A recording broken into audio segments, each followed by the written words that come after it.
पार्थिव शिवलिंग निर्माण का एक सरल विधि क्या है जरा सुनो। पार्थिव शिवलिंग जब आप निर्माण करो तो पार्थिव शिवलिंग निर्माण करते वक्त आपको ज्यादा मंत्र जाप करने की आवश्यकता नहीं है। मंत्र जाप करने की आवश्यकता नहीं है। भगवान के नाम का स्मरण करते करते क्या करना चाहिए? पार्थिव शिवलिंग का निर्माण करना चाहिए। बड़ा ही उत्तम प्रश्न उन्होंने पूछा। क्या पता पूछते नहीं तो आज हम बताते नहीं, क्योंकि जी कथा में जाने हैं। अर्थात ओम हराय नमः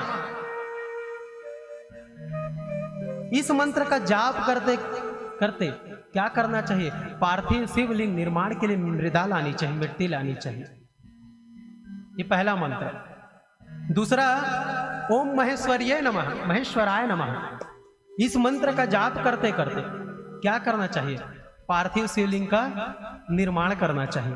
ओम महेश्वराय नमः, ये सरल विधि है। आगे जब पार्थिव शिवलिंग का निर्माण हो जाए तो उस शिवलिंग का प्रतिष्ठा कैसी करनी चाहिए? तो ओम शूल पाड़े नमः इस मंत्र का जाप करते करते उसकी प्रतिष्ठा करनी चाहिए। जिस जगह आपको क्या करना चाहिए? पूजा करना है। ओम संभवे नमः इस मंत्र का जाप करते करते क्या करना चाहिए? उस शिवलिंग की पूजा करते करते आवाहन करना चाहिए। यह आवाहन मंत्र है। ओम पिनाक धृषे नमः इस मंत्र का जाप करने करते करते क्या करना चाहिए? भगवान भोलेनाथ का स्नान कराना चाहिए। और ओम नमः शिवाय इस मंत्र का जाप करते करते भगवान भोलेनाथ की पूजा करनी चाहिए। ये मंत्र है, ये मंत्र है। और सब मंत्र हो जाए उसके तत्पश्चात पूजन हो जाए। ओम नमः शिवाय ये क्या है? ये शिव पंचाक्षर है जो सभी मंत्रों से क्या है? श्रेष्ठ है महाराज। तो जब ओम नमः शिवाय इस मंत्र का जाप करते करते आप पुष्प अर्पित कीजिए। नमः शिवाय इस मंत्र का जाप करते करते आप जो भी भोग है अर्पित कीजिए। इस मंत्र का जाप करते करते जो भी भगवान भोलेनाथ के पूजन में जितने भी द्रव्य हैं इन द्रव्यों को क्या करना चाहिए? अर्पित करना चाहिए। ओम नमः शिवाय। बड़ा ही अच्छा लगा कि आज महाराज जी बताया कि आज अभिषेक चल रहा था। महाराज जी तो बहुत लोग आए थे और हमने भी देखा। तो अभिषेक करते करते भी ओम नमः शिवाय इस मंत्र का जाप करना चाहिए। नमः शिवाय ये शिव पंचाक्षर बड़ा दिव्य मंत्र है जी। इस शिव पंचाक्षर से ही ब्रह्मा और विष्णु को भी स्वयं शिव भक्ति प्राप्त हुई थी। तो जितने भी आपके पूजा के क्रम है वो ओम नमः शिवाय इस मंत्र का जाप करते हुए करना चाहिए। उसके बाद क्षमा मांगना चाहिए। क्षमा भी कैसे मांगना चाहिए? तो क्षमा का एक मंत्र है, नाम है महाराज। नेपाल गए हैं? कौन कौन गए? नेपाल में हमारे भगवान भोलेनाथ के कौन से स्वरूप विराजमान है? पशुपतिनाथ। तो जब भगवान भोलेनाथ से क्षमा मांगे तो उस समय हाथ जोड़ करके कहना चाहिए ओम पशुपते नमः। इस मंत्र का क्या करना चाहिए? जाप करते करते भगवान भोलेनाथ से क्षमा मांगना चाहिए कि हे प्रभु आप तो भक्त वत्सल हैं, आप बड़े दयालु हैं। अच्छा प्रभु आप इतने भोले हैं, इतने भोले हैं कि बड़े बड़े दैत्यों को भी क्या कर देते हैं? आप क्षमा कर देते हैं और वरदान दे देते हैं भस्मासुर जैसे दैत्यों को। प्रभु मुझसे जैसा भी विधि विधान से तो पूजा नहीं जानता, लेकिन मैंने अपने मति अनुसार आपका पूजन किया।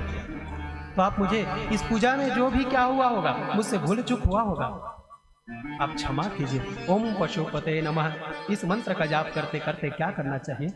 क्षमा मांगनी चाहिए, क्षमा प्रार्थना करना चाहिए।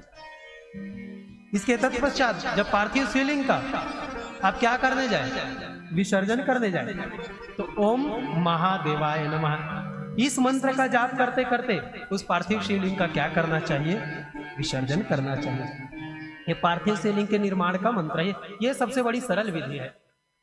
भगवान भोलेनाथ के पूजन में 3 चीज का बड़ा विशेष महत्व है। कितने चीजों का? 3 चीजों का। पहला भस्म। पहला क्या? भस्म। दूसरा रुद्राक्ष और तीसरा शिव पंचाक्षर। ये 3 का बड़ा महत्व है।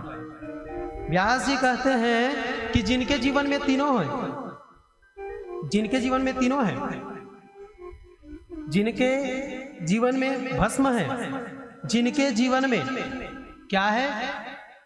रुद्राक्ष है, जिन्होंने रुद्राक्ष को धारण किया है और जिन्होंने शिव पंचाक्षर मंत्र का जाप किया है, वो चलते चलते भी क्या है, एक तीर्थराज है महाराज।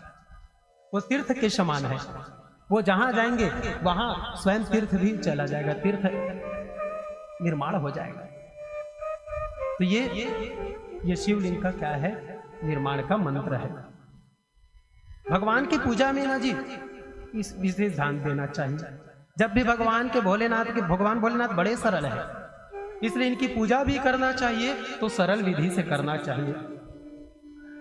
ये श्रेष्ठ है पार्थिव शिवलिंग। पार्थिव शिवलिंग जानते हैं ना, सभी निर्माण करते हैं। तो सभी शिवलिंगों से श्रेष्ठ इस कलिकाल में ये पार्थिव शिवलिंग है। लेकिन ध्यान दीजिए, जब पार्थिव शिवलिंग का आप निर्माण करें तो वो अखंड होना चाहिए। क्या होना चाहिए? अखंड होना चाहिए। और जब पार्थिव शिवलिंग का पूजन करें तो शिव महापुराण कहती है, कल मैंने एक बड़ा भाव सुंदर कहा था कि जब इनकी पूजा करें, सामने लड्डू गोपाल है ना हमारे, ये बड़े नटखट हैं जी। जब इनकी पूजा करें तो उस समय आपका भाव कैसा होना चाहिए? मां के समान होना चाहिए। चाहे आप पुरुष ही क्यों ना पूजा करे, चाहे माताएं क्यों ना करे, उस समय आपके हृदय पे भावना जी वात्सल्य का होना चाहिए। क्यों जानते हैं? कभी कभी कोई भी मनुष्य मंदिर चला जाए तो छल कपट आ जाता है, लेकिन मां के हृदय में कभी अपने बालक के लिए छल कपट नहीं आएगा। इसलिए वात्सल्य प्रदान करना चाहिए। हरि की पूजा का नियम है, ये लड्डू गोपाल की पूजा का नियम है। लेकिन शिव महापुराण कहती है, जब आप पार्थिव शिवलिंग का पूजन करें और जब आप भोलेनाथ की पूजा करें तो उस समय आपका भाव बदल जाना चाहिए। क्या होना चाहिए? मातृ पितृ स्वरूपेण शिवलिंगम प्रपूजे। उस समय आपका भाव होना चाहिए मातृ पितृ स्वरूपेण, क्योंकि साक्षात भोलेनाथ में जगदम्बा भी विराजमान है और भगवान भोलेनाथ भी विराजमान है। जो पीठ है वो साक्षात जगदम्बा है, इसलिए मातृ स्वरूप है, और जो लिंग है वो साक्षात भोलेनाथ है, इसलिए पिता स्वरूप। तो उस समय आपका भाव कैसा होना चाहिए? मातृ पितृ स्वरूपेण शिवलिंगम प्रपूजे। ये शिव महापुराण की कथा से कहती है। जब आप शिवलिंग की पूजा कर रहे हो तो उस समय आपके भाव होना चाहिए कि अपने माता पिता की मैं पूजा कर रहा हूं, कि मैं अपने माता पिता की पूजा कर रही हूं। यदि आप इस भाव से पूजा करोगे